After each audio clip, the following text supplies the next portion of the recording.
Good afternoon, everybody, and we are so excited that you're getting to join us for HUSD's first edition of Story Time.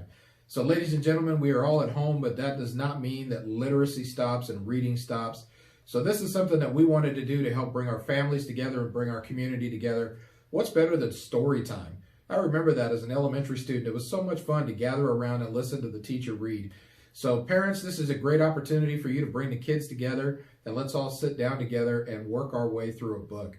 So our first title that we're going to work through together is The Lion, the Witch, and the Wardrobe by C.S. Lewis. It's a very popular book inside of our middle school libraries, and I'm pretty sure it's something that you can find online if you'd like to read along with us. If not, you are welcome to just sit down, gather around, and the Diamond Valley team will kick off chapter 1 here for you. So we're going to go ahead and get started here on chapter 1, which is Lucy Looks into a Wardrobe. Once there were 4 children whose names were Peter, Susan, Edmund, and Lucy. This story is about something that happened to them when they were sent away from London during the war because of the air raids. They were sent to the house of an old professor who lived in the heart of the country, 10 miles from the nearest railway station and 2 miles from the nearest post office.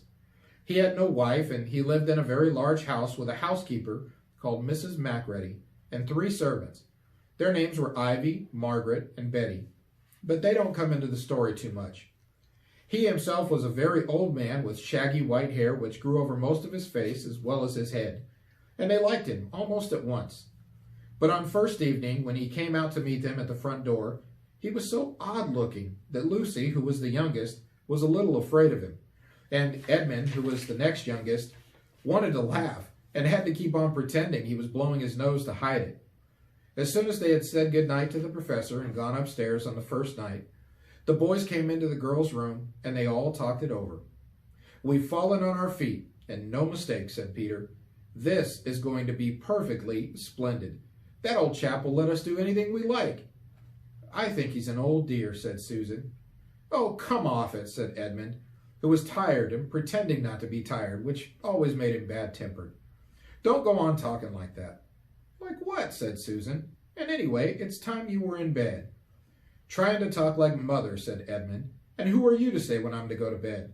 Go to bed yourself." "Hadn't we all better go to bed?" said Lucy. "There's sure to be a row if we're heard talking here."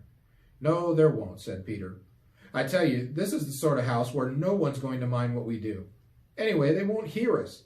It's about 10 minutes' walk from here down to that dining room, and any amount of stairs and passages in between." "What's that noise?" said Lucy suddenly. It was a far larger house than she had ever been in before, and the thought of all those long passages and rows of doors leading into empty rooms was beginning to make her feel a little creepy. "It's only a bird, silly," said Edmund. "It's an owl," said Peter. "This is going to be a wonderful place for birds.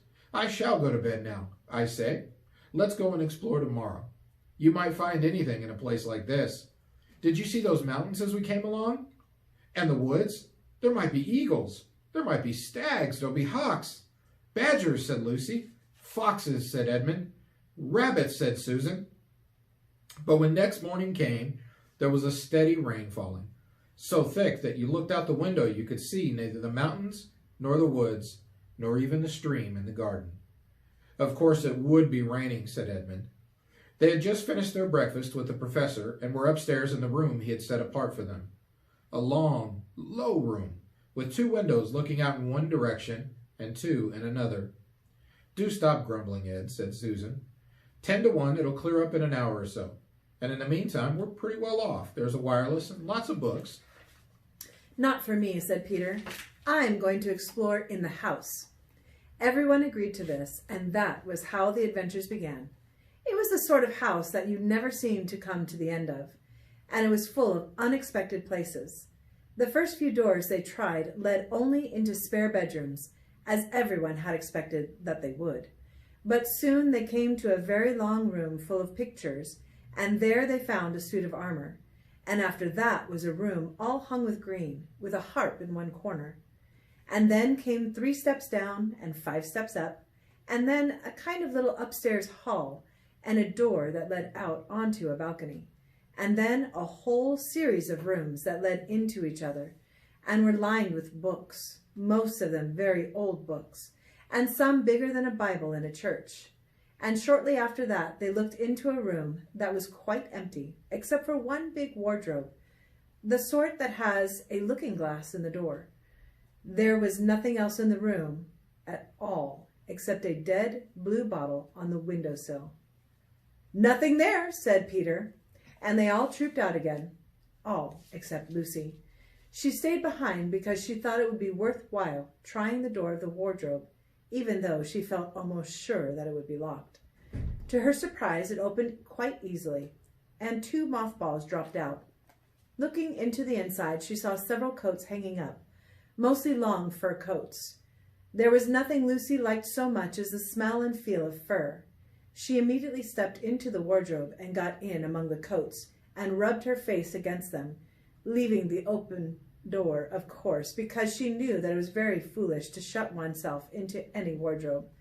Soon she went further in and found that there was a second row of coats hanging up behind the first one. It was almost quite dark in there, and she kept her arms stretched out in front of her so as not to bump her face into the back of the wardrobe. She took a step further in, then 2 or 3 steps, always expecting to feel woodwork against the tips of her fingers, but she could not feel it. "This must be a simply enormous wardrobe," thought Lucy, going still further in and pushing the soft folds of the coats aside to make room for her. Then she noticed that there was something crunching under her feet. "I wonder, is that more mothballs?" she thought, stooping down to feel it with her hand. But instead of feeling the hard, smooth wood of the floor of the wardrobe, she felt something soft and powdery and extremely cold. "This is very weird," she said, and went on a step or 2 further. Next moment she found that what was rubbing against her face and hands was no longer soft fur, but something hard and rough and even prickly. "Why, it is just like branches of trees!" exclaimed Lucy. And then she saw that there was a light ahead of her, not a few inches away where the back of the wardrobe ought to have been, but a long way off. Something cold and soft was falling on her. A moment later she found that she was standing in the middle of a wood at night time, with snow under her feet and snowflakes falling through the air. Lucy felt a little frightened, but she felt very inquisitive and excited as well. She looked back over her shoulder, and there, between the dark tree trunks, she could still see the open doorway of the wardrobe and even catch a glimpse of the empty room from which she had set out. She had, of course, left the door open, for she knew that it is a very silly thing to shut oneself into a wardrobe. It seemed to be still daylight there. "I can always get back if anything goes wrong," thought Lucy. She began to walk forward, crunch, crunch, over the snow, and through the wood toward the other light. In about 10 minutes, she reached it and found it was a lamppost. As she stood looking at it, wondering why there was a lamppost in the middle of a wood, and wondering what to do next, she heard a pitter-patter of feet coming toward her. And soon after that, a very strange person stepped out from among the trees into the light of the lamppost.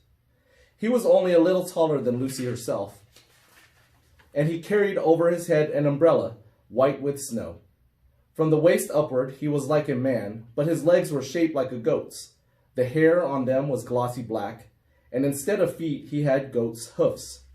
He also had a tail, but Lucy did not notice this at first because it was neatly caught up over the arm that held the umbrella so as to keep it from trailing in the snow. He had a red woolen muffler round his neck, and his skin was rather reddish too. He had a strange but pleasant little face, with a short pointed beard and curly hair, and out of the hair there stuck 2 horns, one on each side of his forehead. One of his hands, as I have said, held the umbrella. In the other arm he carried several brown paper parcels. What with the parcels and the snow, it looked just as if he had been doing his Christmas shopping. He was a fawn, and when he saw Lucy, he gave such a start of surprise that he dropped all his parcels. "Goodness gracious me!" exclaimed the fawn. Wow, I'm really excited to find out what happens with Lucy. Hopefully all of you enjoyed story time today. Ladies and gentlemen, come back at the same time tomorrow, where the admin team from Acacia Middle School will kick off Chapter 2, and we'll continue with Lucy's journey inside of the wardrobe. We'll see you tomorrow.